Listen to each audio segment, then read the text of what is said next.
we have Rick Jahnkow of the Committee Opposed to Militarism in the Draft, COMD, and Project Jahnkow. And he's been doing this work for a very long time. I learned today close to 40 years off and on, with the last 27 years full-time. And I want to point out John Judge here, too, who's been a little bit longer than him, 2 years or so longer. Yeah, but these two guys have been doing this work a long time and have a lot to share with this. So he's going to share his perspectives on the counter-recruitment movement, and we'll take it from there. It's really great to see so many faces that I don't recognize for a change, and so I'm very grateful for that. And also a lot of young faces. This is going to be a turning point, I hope.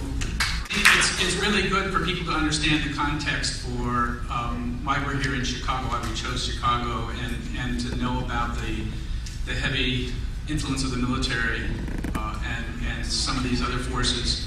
I come from another part of the country that is heavily militarized, San Diego County, where we have the largest Department of Defense payroll in the nation. It's not in DC, it's not in some of the other places you might imagine, it's in San Diego, the largest payroll. And where at one point approximately 1/5 of our total county gross domestic product was military dollars. And so with the many, many days, we have approximately 100,000 active duty personnel in San Diego County. That is the context for the organizing that we're doing. And it's always important to know this kind of fact, because we're going to be talking more in our workshops tomorrow in particular about what are effective organizing approaches and techniques. And I find very often people forget about the context that we're all working in, and in our communities. Most of our communities are not like Berkeley, far from it. And so we have to always be aware of this, and always be aware of also the communities that are being impacted, which might not be like the communities that you will find with members in the traditional peace movement. So this is a real critical thing. So I think it's important, and I was very appreciative of hearing more about Chicago, because that made me more familiar, and I saw a lot of parallels for us. I was asked, well, first of all, the theme that I heard for this particular presentation was where have we come from and where should we be going? And I was asked to recap some points about the evolution of the military's presence in our schools and the militarization of young people historically, that are in an article of mine that's in your packet. It's the one titled Strategic Blind Spot for Progressives. But rather than repeat those things, because you can read that stuff if you want to on your own, I'd like to focus on the evolution of the movement that we're here to build, because I think that's really what we want to hear about, is how we're going to build this movement. And I'm going to talk a little bit about that, and then I'm going to finish with addressing some of the ideas about where we should be going, or where we could be going. Back in the mid-1980s, there were only a handful of organizations actively working on the issue of youth and militarism. And for the most part, these were either national organizations that for generations had been waging campaigns against war and conscription, or they were newer organizations that were being formed by people coming out of the anti-Vietnam War movement. And some of these groups that began to organize in the mid-1980s were focused primarily on educating young people about conscientious objection and what to do if the draft ever came back. Basically, they were picking up on where they left off after Vietnam. But then there were others that included an additional set of goals, which were I believe, an evolutionary step forward. They wanted to also talk about how militarism was having an economic impact on certain communities based on their economic class and social status. And that was not something that we saw much of at all during the Vietnam War. And so this was a step forward. This was a qualitative difference, I believe, in terms of those two different eras. The groups that had this broader perspective are the ones that I believe have formed the foundation for the growing counter-recruitment and demilitarization movement that we have today and that's reflected right here. It was about, well, going back 20 years, I can say that it was extremely hard to recruit volunteers and raise money for this kind of work. For one thing, anti-draft sentiment that lingered after Vietnam didn't automatically translate into concern about recruitment.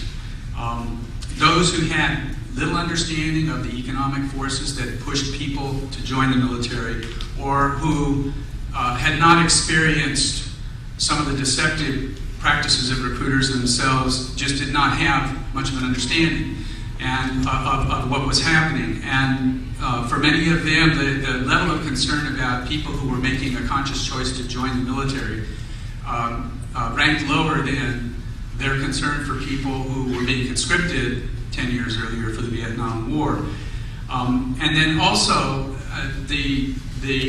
unfortunately, the traditional peace movement has been less than enthusiastic it was then, and it still is now, in supporting this kind of work, because the membership of the traditional peace movement has mostly come from communities that are more affluent than the ones that are being targeted for recruitment. And that's just an unfortunate reality. Those of us who are doing this work have sometimes felt that the struggle to educate the peace movement about the social injustice dimensions of this problem, that struggle is just as frustrating sometimes as trying to break through the pro-military biases of school officials. But we keep working on it, right? During the early 1990s, there was an upsurge in counter-recruitment activism because of the Persian Gulf War. People still had clear memories of Vietnam and were motivated to find ways to cut off the flow of cannon fodder for what they thought would be another long war of aggression, of U.S. aggression. The deployment of ground troops to the Middle East then did not last as long as some people feared it would, but the war generated a lot of new energy for counter-recruitment organizing. And there was even a networking body back then that was similar to the one that is sponsoring this conference, the National Network Opposing the Militarization of Youth, or NNOMY for short. That network back then was called the National Campaign to Demilitarize Our Schools, and a few of us were part of that. How many of you were involved? Sam, John, where over here, John Jahnkow. A few of us were in that network.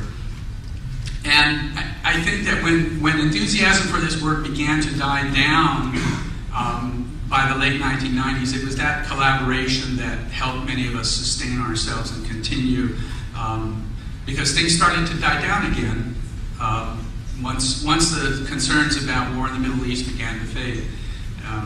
Unfortunately, as most of us probably know, fighting and violence did not go away in the Middle East. It just took a different form. It was sanctions, for example, that were having a devastating effect and causing the deaths of many, many children in Iraq. But we didn't have troops on the ground, and so the concern began to dwindle, and so did enthusiasm for the counter-recruitment movement. But by the late 1990s, recruiters were having a very difficult time meeting their enlistment quotas because the economy had been improving. And we're seeing now the opposite effect. It's a cycle. When the economy goes bad, recruiters have no trouble meeting their quotas. But when it improves, then it's much more difficult. And sometimes the economy has much greater effect than anything else on this particular issue. And at the same time that recruiters were having trouble meeting their quotas, in the early to mid-1990s, the Pentagon and supporters in Congress engineered a major expansion of militarism in high schools with a huge increase in the number of junior ROTC units. And as the recruiting success rate continued to shrink, they launched more aggressive recruiting initiatives, more creative ones, and some unprecedented laws were passed to force colleges, for example, to grant access to recruiters, and which became the model for a similar law that later on forced high schools to also grant access to recruiters in the No Child Left Behind Act, which came in 2001. These laws, I would point out, are partly a response to some of the effective organizing even our small movement did at that time in gaining policies at the school district level that would restrict recruiting. So we need to pat ourselves on the back. It provoked something that made things harder, but it's a sign. It's a sign that we can, in fact, make them afraid when we're dedicated, when we're intelligent about it, and we push our commitments. We can actually have an effect, and these laws are actually an interesting kind of acknowledgement of that. So, over 20 years, there were a lot of ups and downs in the counter-recruitment and demilitarization work, but we've seen in the last 8 years a constant, gradual increase in the number of organizations that are involved. And now, instead of the dozen or so groups that we had in the mid-1980s, there are possibly hundreds of them that are engaging in different kinds of activities around the country. And as Arlene mentioned, we know of 153 of them specifically because they have all registered their names with NNOMY and are listed in the database that you can look at if you go to the NNOMY.org website. If 153 of them are there, then we know that there are probably at least double that out there that have never maybe even made contact with us. And at least that's been my experience. We find out about new ones every day. With the current level of organizing activity, as I say, I think we potentially reached a very significant positive turning point, but that's going to depend on what we decide to do when we leave this gathering. And so that brings me to this other side of the question. What is it that we should be doing? Some people will treat that question as a call for specific, detailed campaigns. And we do need to include such ideas in our discussion, and hopefully they'll come out of this conference. But for my part, I want to talk about where we should be going in a more general sense. My first point is that we really need to cultivate a greater sense that this work is part of a long-term strategic vision, not merely a tactic for ending a particular war or an effort to educate individuals about recruiter deception. Not that those goals aren't worthy, but the implications of allowing our schools and communities to continue to be militarized the way they are go way beyond what most people perceive.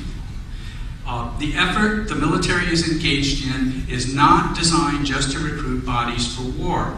It's also designed to propagandize and influence the entire population through its youth. If anyone says to you they don't believe that, then just ask them, why are there military personnel going into elementary schools? Why is the Pentagon licensing military logos on clothing sold in department stores? Why is the Army now developing its own wargaming arcades in malls? What does that have to do with defending us? The military is thinking very strategically about how to extend its influence in the future, and we must match that with our own strategic thinking. We also need to approach our tactics and messaging more thoughtfully and creatively than I think the political left has traditionally done in this country. And as I said before, Berkeley is an example. What works in Berkeley is not a model for the rest of the country, and yet we seem to always think it is, or we want it to be, and we try to emulate Berkeley. It's not like the rest of the country.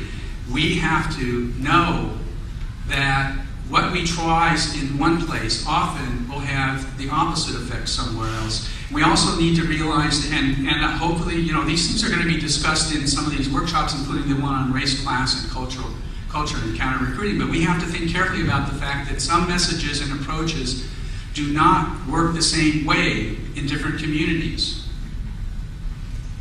And I think that that's been a hard lesson to learn for many of us. And when it comes to challenging the power and influence of the military establishment, we have to realize that this is probably the most revered institution in the country. When you look at the polls and what people say about how much respect they have for different occupations, it's at the top.